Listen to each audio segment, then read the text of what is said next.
Hi everyone and welcome back to another TechNet video. Today I'm going to be showing you how to use the warp stabilizer effect on Premiere Pro and how to solve some shaky shot issues that you might have with some of your footage. It's a really quick fix and usually it works on a lot of different types of shots, so hopefully this will help you if you do have some shaky footage. So let's get going.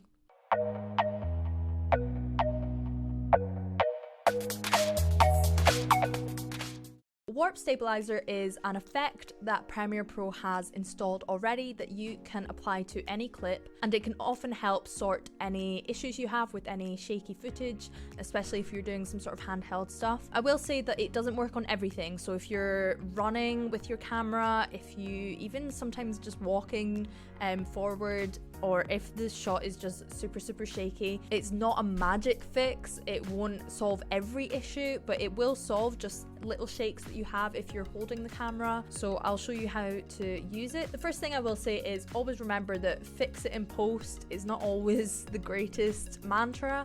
Try and make sure your shots are stable in the first place. Use a shoulder mount, use an X grip, use your tripod. Unless you are really looking for that handheld shot, it's always worth adding a little bit of stabilization when you are filming. So when it comes to actually using warp stabilizer, I've got Premiere open here. I have my clip here, if I play it through, it's just a recording of what's on the wall in this room. And you'll see that it looks pretty shaky because it is a handheld shot. There's no tripod, there's no stabilization, it's just me holding the camera, which will lead to quite a shaky shot. But I'm going to put warp stabilizer onto it and we're going to see what happens. So what you need to do is head over to the effects panel. If you can't see it, just make sure you've got effects highlighted just at the top of your screen and just type in warp and it should come up. Warp stabilizer is in the distort folder in the video effects folder.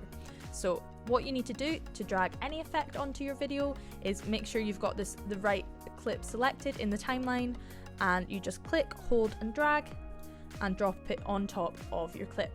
You'll see that this blue bar has come up on your program screen here. It says that it's analyzing, and if you look over in effect controls over in your source window here, you'll see that it tells you how long it's going to take to add the warp stabilizer effect.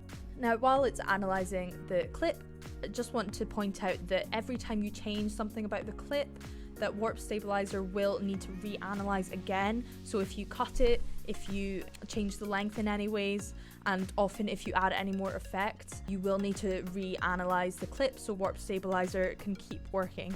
So to do that, it will just come up saying that you need to analyze again, and you just need to press the button here that says analyze and it'll do it again for you. So you'll see that it's now analyzed. So if I click play, you'll see that that shot is a lot smoother. Something that you might notice is that did look slightly wavy. So if I play it again, it's kind of hard to explain, a little bit of strange motion as if it's on a boat. You do need to remember that the whole point of warp stabilizer is that it's meant to make the motion of the shot look more pleasant to the viewer.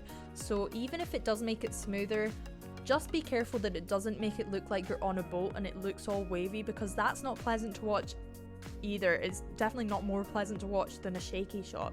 So if you do get that kind of issue, the problem is that the smoothness level over in effect controls is probably too high.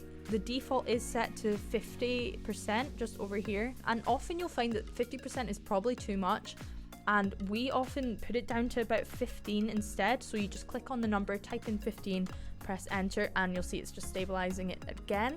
And usually this will fix any issue like that, unless it's like a super shaky shot that it's working really hard to stabilize for you. See that it needs rendered. You always need to make sure that the shots are rendered when you're using warp stabilizer, or you're not going to be able to watch it through and check that it's nice and smooth. So if you need to render, either just press the enter key or go to sequence and click render into out.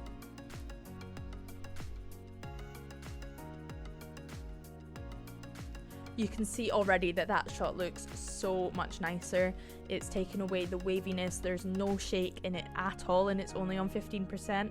Even at 5%, it's probably going to take out most of the shakiness of a handheld shot. The other things that you need to maybe look at are the other defaults that it's set to. So result, we want smooth motion. method, it's set to subspace warp, and that is usually the best option, so leave it on that. If we go down to here and we look at framing, it's set to stabilize and synthesize edges. That's a little bit more advanced. Often putting it on stabilize, crop and auto scale instead might be the better option for you. Mine looked alright actually in that option, so if yours looks fine, then go for it. It is just a little bit more complicated setting than the stabilize, crop and auto scale option. So that's what this one looks like. I don't see really any difference, to be honest. And that's really all you need to look at with the warp stabilization there. Something that you might need to bear in mind is that on the effect controls panel in Premiere Pro, it works similarly to the timeline by the fact that it prioritizes whichever thing is on top. So whichever effect is highest is going to be the priority, and it's going to be sort of placed over any other effect. This means that if you put a different effect onto this clip down here and it was placed above warp stabilizer, you would need to keep reanalyzing every time you did something different to the clip with effects, with color, all that kind of thing. So if I did put some sort of color onto it, so let's have a look over here, Lumetri color, we've got this selected, I'm going to make it a bit warmer. So if, for example, the Lumetri color was placed above warp stabilizer, it means that warp stabilizer is now not working anymore and you would need to analyze it again. So just make sure that when you are applying any other effects that it is placed below warp stabilizer, and that should get rid of that issue. Remember just that you need to keep rendering every time that you reanalyze as well. And to be honest, that's really all you need to know for warp stabilizer. There are of course more settings that you can manipulate and change, but for the majority of the shaky shots that you might have, warp stabilizer is going to make a bit of a difference. It's going to help make it look nice and smooth. As I say, it's not going to work for everything. It's not a fix-all solution. So just try and remember that when you are filming, that you should try and keep your shots nice and stable in the first place. But that's it from me, guys. Thanks for watching. Remember to like and subscribe to our channel, and I'll see you in the next video. Thanks. Bye.